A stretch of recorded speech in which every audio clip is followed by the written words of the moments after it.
नमस्ते दोस्तों, मेरे चैनल में आपका स्वागत है। Medicine master pharmacy. दोस्तों आज हम बात करेंगे टाइट्रासाइक्लिन कैप्सूल के बारे में बात करेंगे। दोस्तों इसके आपको मेन यूज़ बताएंगे, इसके साइड इफेक्ट बताएंगे, इसके डोज बताएंगे, इसके कॉन्ट्राइंडिकेट बताएंगे, इसकी फुल जानकारी हम आपको हिंदी में देंगे। तो दोस्तों इसी तरीके की दवाई की मेन जानकारी हिंदी में पाने के लिए हमारे चैनल को लाइक और सब्सक्राइब और साथ ही बेल आइकन दोस्तों जरूर दबा दीजिए, ताकि जो न्यू वीडियो डालें उसका नोटिफिकेशन आपको सबसे पहले मिल सके। तो चलिए दोस्तों वीडियो शुरू कर लेते हैं अब। तो दोस्तों आज जो हम बात कर रहे हैं टाइट्रासाइक्लिन कैप्सूल के बारे में बात करें दोस्तों, जो सॉल्ट कंटेन है, केमिकल नेम है जो सॉल्ट है दोस्तों इसका, वो टाइट्रासाइक्लिन ही है। जैसा आप लिखा देख रहे हैं दोस्तों, टाइट्रासाइक्लिन इसका सॉल्ट नेम है दोस्तों। एक एंटीबायोटिक कैप्सूल होता है दोस्तों, ये एक बैक्टीरिया को मारता है दोस्तों, जो हमारे बैक्टीरिया को मारने वाले मार के इन्फेक्शन को ठीक करता है दोस्तों। तो इसका जो केमिकल है दोस्तों वो है टाइट्रासाइक्लिन। अब दोस्तों मैं आपको बता देता हूँ, ये कुछ अपने अलग अलग ब्रांड नेम से मार्केट में मिल जाता है, जैसे आप नीचे फोटो में देख रहे हैं दोस्तों। इसका जो एक कैप्सूल होता है वो लगभग 3 रुपये का आपको मार्केट में मिल जाता है। और दोस्तों इसकी 10 पत्ते की जो स्टिप होती है वो आपको 30 रुपये की आपको समथिंग मार्केट में अवेलेबल हो जाती है। अपने अलग अलग ब्रांड नेम से मिल जाता है, एरिया के अकॉर्डिंग आपको ये मिल जाएगा अलग अलग ब्रांड नेम से। अब दोस्तों मैं आपको बता देता हूँ कि कौन से ग्रुप से बिलोंग करता है दोस्तों। तो दोस्तों ये करता है एंटी प्रोटोजोल एंटी हेलिमिंट ग्रुप से ये दोस्तों बिलोंग करता है टाइट्रासाइक्लिन।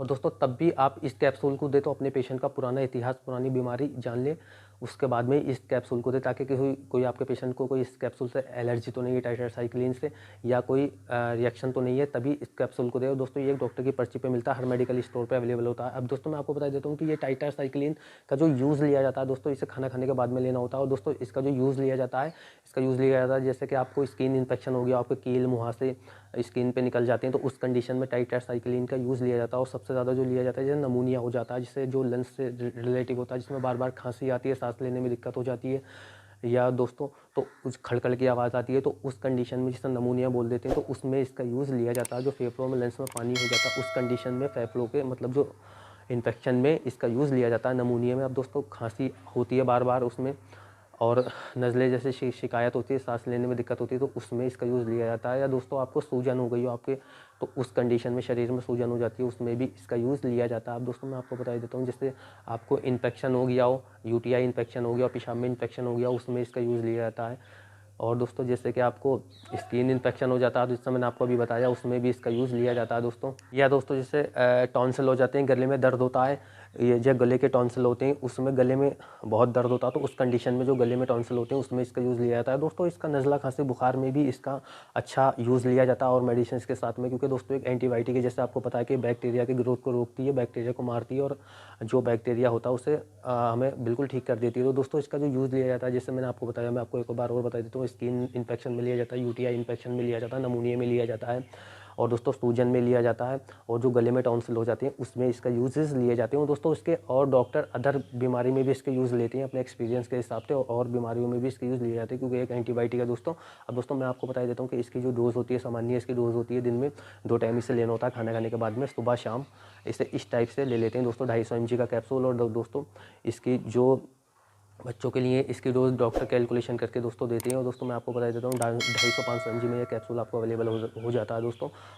जितनी आपको डोज की रिक्वायरमेंट होगी वो आपका डॉक्टर और फार्मासिस्ट आपको बता देगा दोस्तों। तो दोस्तों सामान्य जो डोजेज होती है इसकी 250-500 mg दिन में इसे लेना होता है खाना खाने के बाद में। तो आपकी इसकी जो ड्यूरेशन टाइम होता है दोस्तों, इसका होता है 3 से 5 दिन तक आप इसे लें। अगर इससे ज़्यादा लेते हैं तो अपने डॉक्टर से तुरंत कंसल्ट करें, ताकि वो आपको इससे बेस्ट कैप्सूल दे सके। अब मैं दोस्तों आपको बता देता हूँ इसके टाइट्रासाइक्लिन कैप्सूल के बारे में। तो दोस्तों इसके जो साइड इफ़ेक्ट होते हैं, जैसे आपको नोज़ हो सकता है, वोमिटिंग हो सकती है, धुंधली देखने में दिक्कत हो सकती है, या चक्कर आ सकता है, या कमर में दर्द हो सकता है, शरीर में दर्द हो सकता है, नोज़िया हो सकती है, वोमिटिंग हो सकती है। तो ये कुछ इसके ऐसे कॉमन से साइड इफेक्ट आपको देखने को मिल सकते हैं। इससे ज़्यादा दिखे तो अपने डॉक्टर से तुरंत कंसल्ट करें, ताकि वो आपको इससे बेस्ट कैप्सूल दे सके। दोस्तों इसकी जो कॉन्ट्राइंडिकेटेड होती है, जैसे आपको हार्ड, जैसे गर्भवती महिला स्तनपान करने वाली जो प्रेगनेंसी की तैयारी करती है, वो अपने डॉक्टर की सलाह से ले। और दोस्तों जैसे कि मान लीजिए जो ब्रेस्ट फीडिंग मदर होती है वो अपने डॉक्टर की सलाह से ले। हार्ट वाले, लीवर वाले, किडनी वाले वो अपने डॉक्टर की सलाह से ले। उसके साथ में अल्कोहल का, शराब का यूज़ नहीं करें दोस्तों।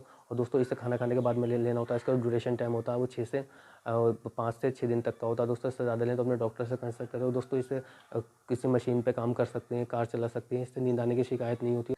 तो दोस्तों अब मैं आपको, ये एक एंटीबायोटिक है, ये टाइट्रासाइक्लिन, ये बैक्टीरिया को मारता है, बैक्टीरिया की ग्रोथ को रोकता है, जैसे कि आपको सबको ही पता है। तो दोस्तों अब मैं आपको इसका यूज़ जो लिया जाता है मैं आपको बता देता हूँ। जैसे कि इसका यूज़ लिया जाता है बुखार में, इसका यूज़ अच्छा लिया जाता है, नमूनिया में इसका यूज़ लिया जाता है, स्किन से रिलेटिव इन्फेक्शन हो जाता है उसमें लिया जाता है, यूटीआई इन्फेक्शन में, जिसमें पेशाब में जलन होती है करते में, या पेशाब की जगह पर दाने निकल जाते हैं या रुक रुक के पेशाब आता है तो उस कंडीशन में इसका यूज़ लिया जाता है, या सूजन शरीर पे हो जाती है उसमें इसका यूज़ लिया जाता है दोस्तों, या गले में टॉन्सिल हो जाती है उसमें लिया जाता है, या बैक्टीरिया से जो होने वाले इन्फेक्शन होते हैं उस कंडीशन में इसका यूज़ लिया जाता है, नज़ला खांसी उस कंडीशन में भी इसका अच्छा यूज़ लिया जाता है दोस्तों।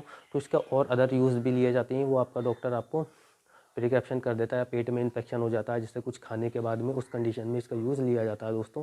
तो इसके कई सारे यूज़ हैं, वो अपने डॉक्टर अपने इस एक्सपीरियंस के हिसाब से इसका यूज़ लेते हैं। अब दोस्तों मैं आपको बता देता हूँ कि अगर इस कैप्सूल के बारे में, टाइट्रासाइक्लिन कैप्सूल के बारे में अगर आपको कोई सवाल है तो आप हमें कमेंट बॉक्स में लिख के पूछ सकते हैं। हम इसके बारे में आपको इसका पूरी जानकारी देंगे दोस्तों। इसी तरीके की दवाई की मेन जानकारी हिंदी में पाने के लिए हमारे चैनल को लाइक और सब्सक्राइब और साथ ही बेल आइकन दोस्तों जरूर दबा दीजिए, ताकि जो न्यू वीडियो डालें उसका नोटिफिकेशन आपको सबसे पहले मिल सके। धन्यवाद दोस्तों।